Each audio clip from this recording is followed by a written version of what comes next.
Hey everybody, Scott here from Camco. Today we're going to show you how to remove and replace the control board on your Camco portable refrigerator. This video will focus specifically on the Cam 750 and 950 models without USB connection. Let's get started.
And that is how you remove and replace the control board on your Camco portable refrigerator.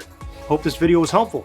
If you have any questions or comments, please leave them in the comment section below or email us at info@camco.net. And thank you for watching. Camco.net.